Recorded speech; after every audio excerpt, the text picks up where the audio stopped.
Hello everyone, welcome back to my YouTube channel. My name is Krishna Arora. आज का हमारा subject है संस्कृत। आज हम संस्कृत में कक्षा 7 का पाठ 3 स्वावलंबनम के क्वेश्चन आंसर देखेंगे। तो चलिए शुरू करते हैं। हमारा सेकंड क्वेश्चन है अधोलिखिता नाम प्रश्नमुत्तराणि लिखत, यानी नीचे लिखे गए प्रश्नों के उत्तर लिखिए। तो हमारा पहला प्रश्न है कस्य भवने सर्वविधानि सुख साधनानि आसन, यानी कस यानी किसके घर में सभी प्रकार की सुख सुविधाएं थी। अब किसके घर में थी सभी प्रकार की सुख सुविधाएं?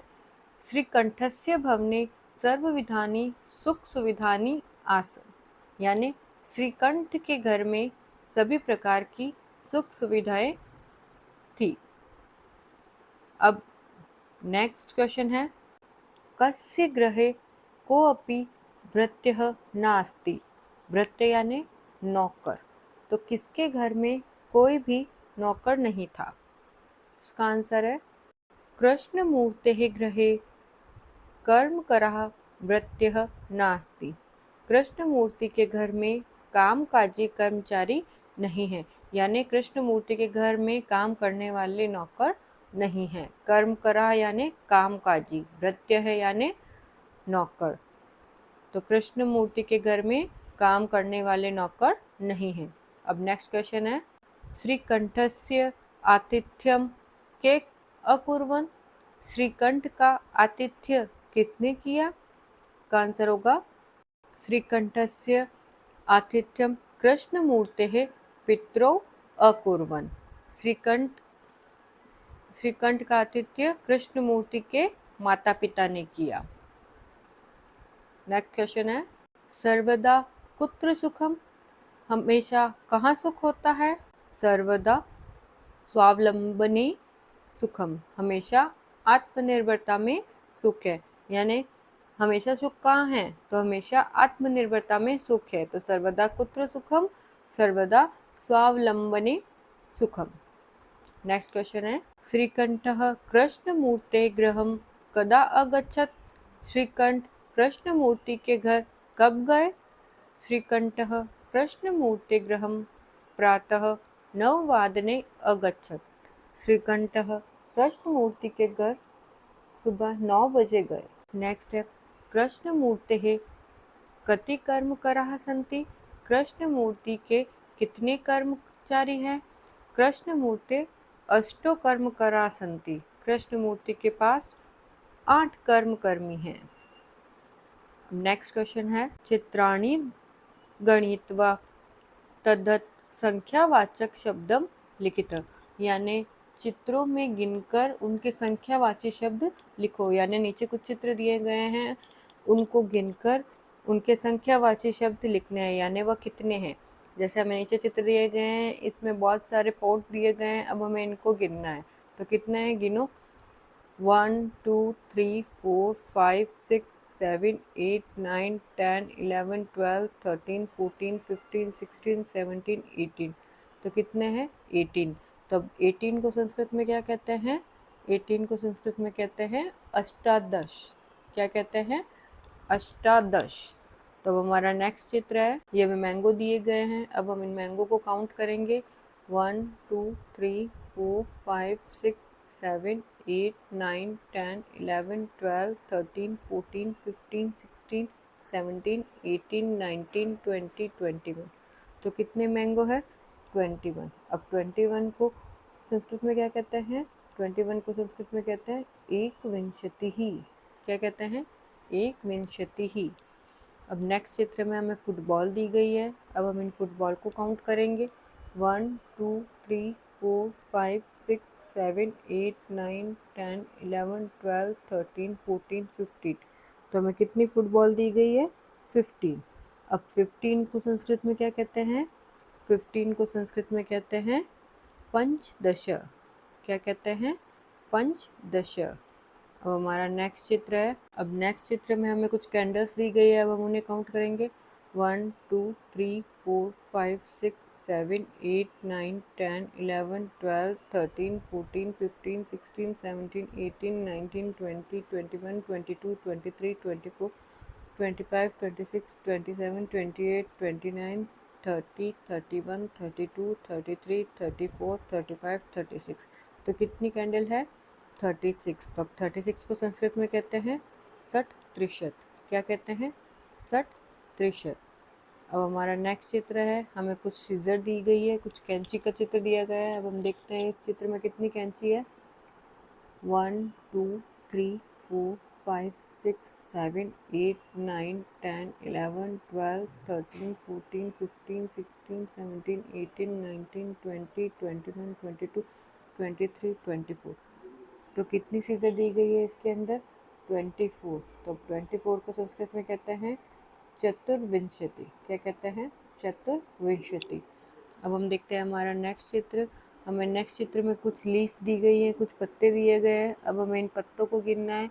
अब इसमें कितने पत्ते हैं काउंट करते हैं। 1 2 3 4 5 6 7 8 9 10 11 12 13 14 15 16 17 18 19 20 21 22 23 24 25 26 27 28 29 30 31 32 33। तो कितने पत्ते हैं इसके अंदर?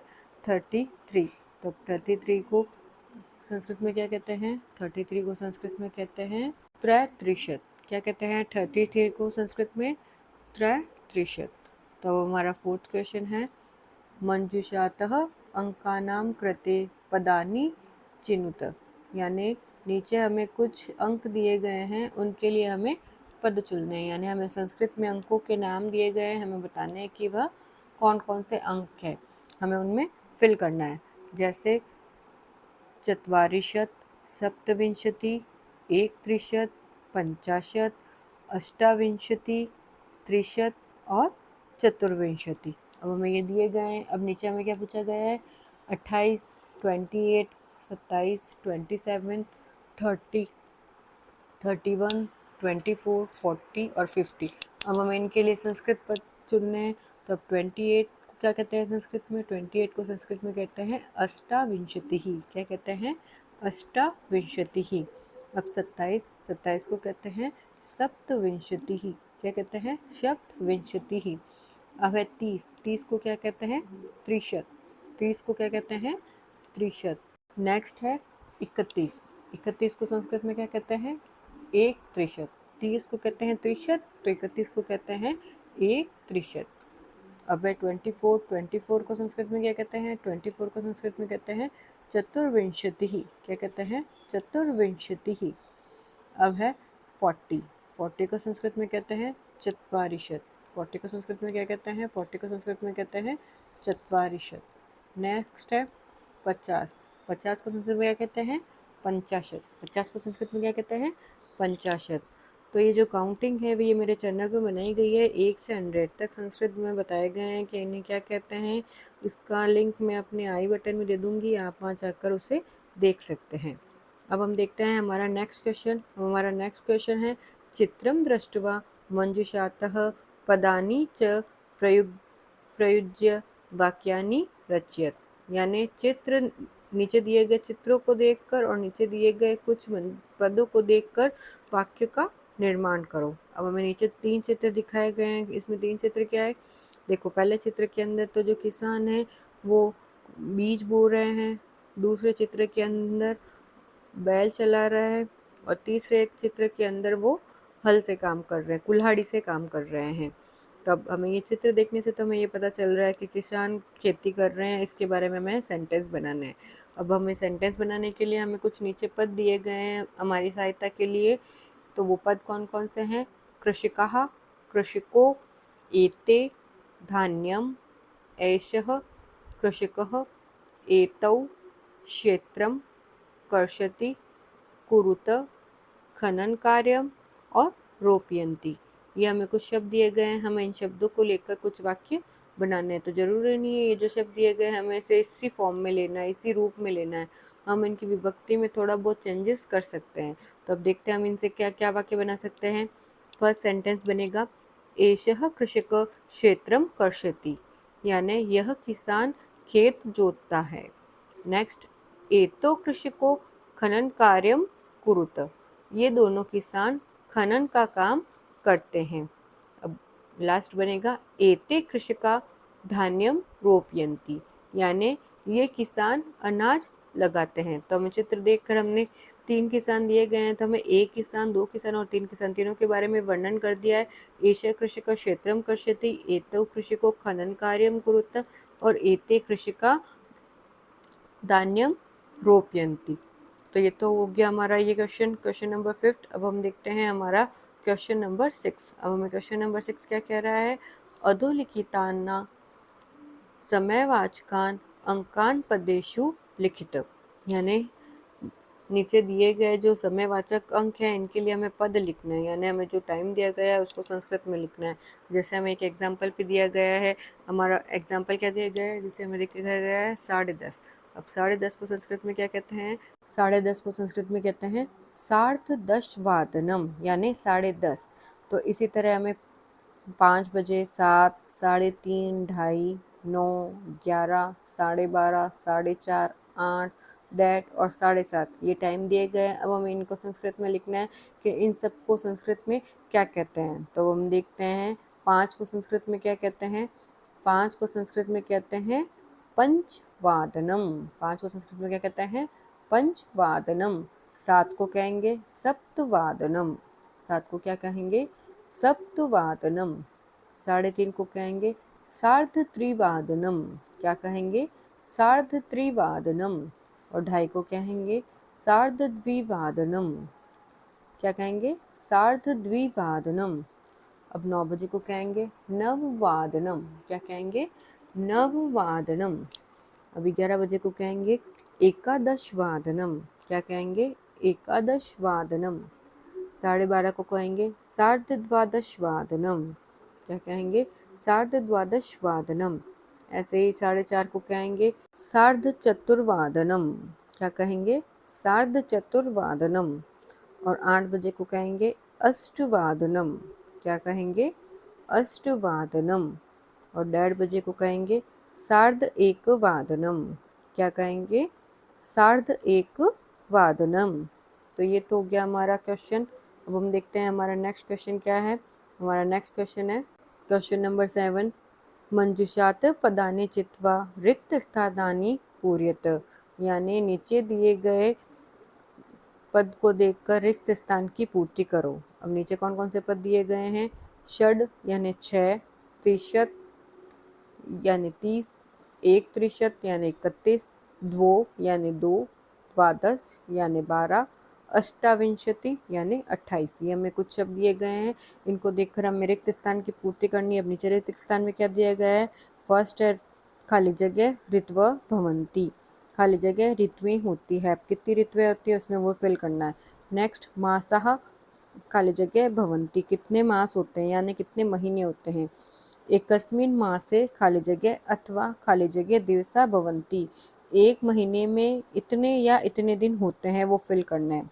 नेक्स्ट है फरवरी मासे सामान्यतः खाली जगह दिनानि भवंती, यानी फरवरी महीने में सामान्य रूप से इतने दिन होते हैं।